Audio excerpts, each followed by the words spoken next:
میخوای کوفته درست کنی و یه چند تا نکته یاد بگیری که کوفته هات وا نره، همین الان کانال رو سابسکرایب کن، بیا داخل کانال. گوشت چرخ کرده یه مخلوط گوسفندی و گوساله میخوایم 800 گرم. لپه پخته یک پیمانه سرخالی که از قبل حتما بخیسونید لپه رو. پیاز بزرگ 2 عدد، اگر پیاز رو رنده میکنید آبش رو بگیرید. تخم مرغ خام 1 عدد. برنج کته‌ای که آبش کشیده شده 1 پیمانه سرخالی. زردچوبه و فلفل سیاه و پودر تخم گیشنیز و نمک به مقدار لازم. سبزی کوفته که توضیحات نوشتم که چه سبزی‌هایی رو شامل میشه، از هر کدوم حدوداً 100 گرم. من اول میام پیاز رو با لپه میریزم توی غذاساز تا مخلوط بشه. یه دونه سیب زمینی آبپز اضافه میکنم به موادم که همراه با گوشت و لپه و پیاز له بشه و باعث بشه که موادمون منسجم بشه. یکی از مواردی که کمک میکنه کوفته‌تون وا نره همین سیب زمینی آبپز له شده است. قشنگ میذاریم میکس بشه.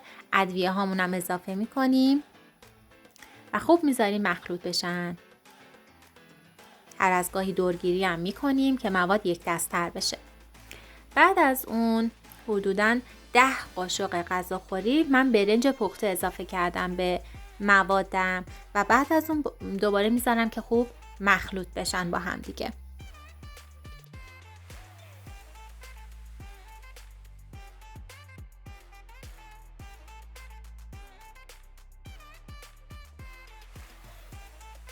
حالا نوبت اضافه کردن یه تخم مرغ. این تخم مرغ هم باعث میشه که موادم منسجم تر بشه و کوفته ما وا نره. بعد از اینکه مواد رو با هم ترکیب کردیم، سبزی کوفتمون هم که خورد کردیم به مواد اضافه میکنیم. اولش با قاشق مخلوط میکنیم. بعد از اون با دست باید ورزش بدیم. سومین نکته که باعث میشه کمک کنه بهمون که کوفتمون وا نره اینه که توی این مرحله میتونیم حدوداً 3 قاشق یا 4 قاشق غذاخوری هم آرد نخودچی به مواد کوفتمون اضافه کنیم. اگر احساس کردید کوفتتون حالت چسبندگی خوبی نداره، حتما آرد نخودچی رو اضافه کنید و باعث میشه که به منسجم شدن و سفت شدن کوفتتون کمک کنه.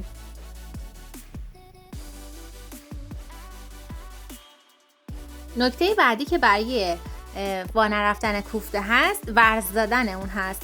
حدود 10 الی 15 دقیقه باید مواد رو با دست خوب ورز بدیم. بعد از این تایم مواد رو داخل یخچال میگذاریم حدوداً 3-4 ساعت. این باعث میشه که مواد بیشتر هم به هم ترکیب بشن و باز وا نره کوفتتون. حالا میریم سراغ آماده کردن سس کوفته. پیازا رو با زردچوبه و فلفل سیاه با 4-5 قاشق رو به گوجه خوب تفت میدیم تا بوی خامی ربمون گرفته بشه. نمک هم اضافه میکنیم. بعد به اندازه 3 تا کاسه آب به سس اضافه میکنیم، میذاریم خوب قل بزنه. باید خوب جوش بیاد. اندازه کوفته ها کاملا سلیقه‌ای هست. به هر اندازه‌ای که دوست دارین برمی‌دارین از مواد، گردش میکنید، وسطش رو گود میکنید. زرشک، آلو، گردو، پیازداغ، هر چیزی که خودتون سلیقتون میکشه، ذائقتون دوست داره، وسط کوفته هاتون قرار میدین و خوب اون رو باید صاف کنید، هیچ ترکی نداشته باشه. نکته بعدی اینه که آب کوفته باید حتما جوش باشه و آب تا وسط کوفته ها بیاد. اگه خیلی بالاتر از اون بیاد باعث میشه کوفته وا بره. پس به اون آبی که داخل قابلمه هست هم توجه کنید. بعد از اون باید از سس کوفته هامون آروم با قاشق روشون میریزیم که هم طعمدارتر بشن و همین که گوشتمون زودتر ببنده و سفت‌تر بشه.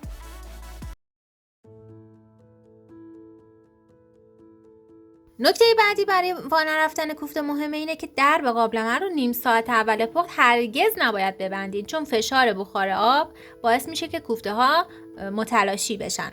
بعد از اون تا 1 ساعت درب قابلمه رو نیمه باز به این صورت میگذاریم. بعد از حدود 1 ساعت و نیم زعفران دم کشیده رو به روی کوفته ها و سس موادم اضافه میکنم.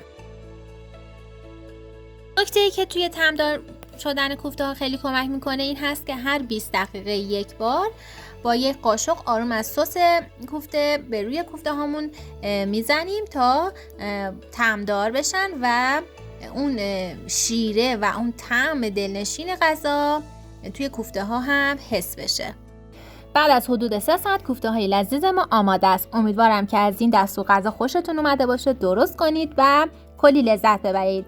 اگر از تهیه این کوفته ها خوشت اومد همین الان لایک رو بزن. راستی برای اینکه کلی از آموزش های آشپزی کانال منو از دست ندی همین الان سابسکرایب کن.